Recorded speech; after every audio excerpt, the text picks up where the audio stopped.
Trusting teams. I went on a business trip to Las Vegas, and they put me up at the Four Seasons out there, which is a beautiful hotel.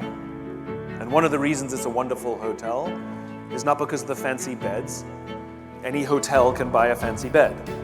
The reason the Four Seasons is a fantastic hotel is because of the people who work there. That when you roam the halls and somebody says hello, you get the distinct feeling that they wanted to say hello, not that they were told to say hello. We're highly tuned social animals. We can tell the difference. It's like we can always tell when someone's working on commission, right? You can kind of feel it, right? We can tell the difference when somebody's genuinely being friendly or not.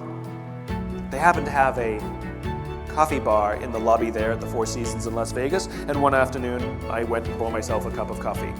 And there was a barista working that day named Noah. Noah was funny and engaging, charming. I spent far too long standing there buying my cup of coffee because I just so enjoyed talking to Noah. So, as is my nature, I asked Noah a question.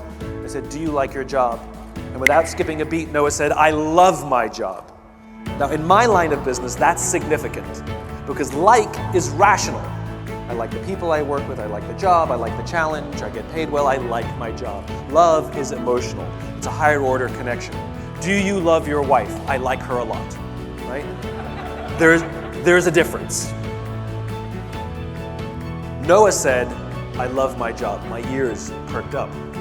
He has an emotional connection to this company. This is interesting. So I immediately follow up and I said, "Tell me specifically what the Four Seasons is doing that you would say to me you love your job." Without skipping a beat, Noah said that throughout the day, managers will walk past him and ask him how he's doing, ask him if there's anything that he needs to do his job better. Not just his manager, any manager. And then he also said, "I also work at Caesar's Palace. And there, the managers walk past us and catch us when we're doing things wrong and make sure that we're making the numbers and performing. And there I like to just keep my head below the radar and get through the day and collect my paycheck." He said, "Only at the Four Seasons do I feel I can be myself." This is the exact same human being. And yet the customer service experience that we would have meeting him at one hotel or the other will be profoundly different, not because of the person, but because of the leaders, because of the leadership environment in which he's been asked to work. I get this question all the time. "Simon, how do we get the most out of our people?" They're not a towel. We don't wring them out to see how much we can get out of our people. It's a flawed question, which means we're going to get flawed answers. The correct question is, how do we create an environment in which our people can work at their natural best? And the answers will be profoundly different. If you do not have trusting teams, what you do have is a group of people who show up to work every single day lying, hiding, and faking. Remember, a trusting team is when people feel safe. It's a trusting team is when people feel they can be vulnerable amongst their own. They can raise their hand and say, "I made a mistake." Or, "You promoted me to a position where I don't really know what to do. I think I need more training." Or, "I'm having troubles at home and it's affecting my work." Or, "I'm scared." Or, "I need help." Without any fear of humiliation, without any fear of retribution. In fact, they say these things with confidence that their leader, their boss, their colleagues will rush to them to support them. If you do not have trusting teams, what you have is a group of people who show up to work every day who will hide mistakes for fear of getting in trouble. They will not admit that you've promoted them to a position and they actually have no clue what they're doing. They're going to just keep faking it.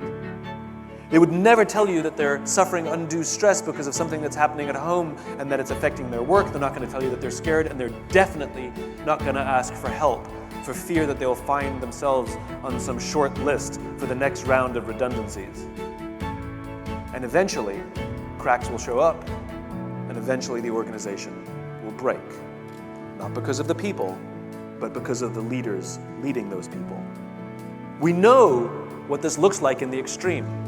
I'm sure you all remember a couple of years ago, United Airlines had an incident where they dragged a paying customer off their aircraft with a broken nose, broken teeth, and a concussion.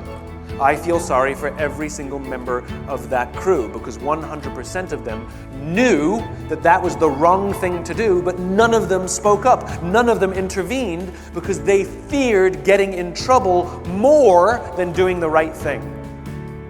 They did not work on trusting teams. This was not an anomaly. This was a steady build over the course of years that eventually culminated in an event like that. I was witness to a scene that played out years before with United Airlines that gave a flag that something was wrong. A scene played out in front of me as I was preparing to board a plane, where one of the passengers attempted to board the aircraft before their group number was called, which, as you all know, is a serious crime.